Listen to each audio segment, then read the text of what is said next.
Today, I'm breaking down the fastest, most efficient, and completely free-to-play way to get from level 1 to 120. If your progression feels stagnant, it's probably not because you're doing anything wrong. You probably just don't have enough characters supporting your main. The best players understand this. Your main gets stronger when your account gets stronger, and the strongest accounts have an army of characters helping them out. After testing different strategies and refining this through my own experience, I've narrowed this down to a 4-step method that will guarantee getting your characters from level 1 to 120. No cash shop shortcuts, no endgame gear, just clean, efficient progression. By the way, I'm Lukowski. I'm essentially the GOAT at being a noob. I've done early game progression the right way, the wrong way, and everywhere in between with dozens of different characters. Before we jump in, let's address 3 quick questions. Number 1, why level 120? This is when your character unlocks their max link skill, which is huge for the account strength that we're aiming for. Think of link skills like passive boosts that stack across your account. If this is your first character, then this is obviously going to be your first link skill that you're going to unlock.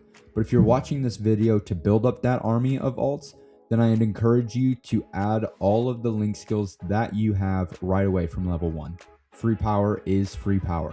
Number 2, how demanding is it to get to level 120? MapleStory Mobile has 2 different playstyles, auto and manual. Auto is basically set it, forget it. This covers most daily activities. And then the manual side of things covers some story modes as well as your boss runs. The good news is that this method is basically fully auto, so not much work needed on your end. However, I will cover in a bit just what I mean by that. And lastly, number 3, what do I do with skills and what do I do with my gear? This is the simple part. Nothing complicated. For gear, use the free stuff that you would get from the level milestones. Equip it, appraise it, forget about it. We don't need to worry about Star Force or heavy upgrades at this point. For skill points, again, keep it simple. Level 1 to 100, just auto assign. From 100 to 120, my recommendation would be passive, then buffs, then active. Remember, keep it simple. We're speedrunning this thing, so gear and skills should not be our main concern. We can figure that out down the road. The first step in this method, quests. Quests are literally the only thing that you can do from the beginning. You can get there a couple different ways. The light bulb above your head or on the side of your screen or going to the menu and hitting the quest option. My recommendation would be to pursue quests from level 1 to 20. And then again, you're going to come back to quests around 100 to 120 sporadically to fill in the gaps as needed. So we just talked about how quests lay the foundation and also continue the momentum of your journey toward character progression. But this next step is critical for speedrunning from level 1 to 120. Without it, you're going to be stuck in step 1 for far too long and feel like you're moving in slow motion when everyone else is bypassing you. The grind is supposed to start mid to late game. So early game is supposed to be free, simple, easy leveling. So you're probably thinking, what can be so impactful? Dungeons. And the first dungeon that becomes available to you are the Adventurous Training Grounds at level 20. This is literally where 2/3 of the leveling from 1 to 120 take place, so sit back and enjoy the ride. There is one quick note that I would like to make.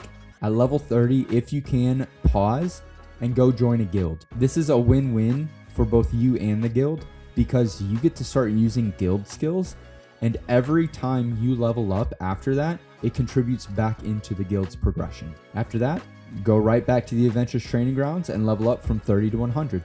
Once you hit 100, other dungeons become available to you, and you can start making your way through that content as well. Remember, these are daily dungeons, so you can come back and do these even after level 120. So far, we've relied heavily on auto, and at the beginning of this video, I said that this 4-step method is virtually all auto play. But step 3, technically the first time through, is manual. So although it might be the slowest at the beginning, hear me out, it's totally worth it. Story exploration. Now you're probably wondering, if it's so slow in manual, why even do it? I'm going to argue 3 massive reasons why story exploration is worth taking the time of doing manual the first time through. Number 1, the gear that you get can serve as fillers until you get better stuff from boss runs later. 2, it gives out EXP potions that are most impactful at lower levels. And 3, like I said earlier, you only have to do it once. After that, literally every other character in your account can instantaneously sweep and clear the story exploration to get those rewards. So yes, technically it's the slowest step the first time. After that, it's instantaneous progression. If this is your first ever character, congrats. Fill remaining levels with Kerning M Tower, and you'll hit level 120, no problem. Kerning M Tower resets monthly and allows up to 60 levels worth of rewards. And that's why I would recommend completing at least steps 1 through 3 on 4 ults, and then running a 5 character unit through the Kerning M Tower together. Reminder, we're building an army.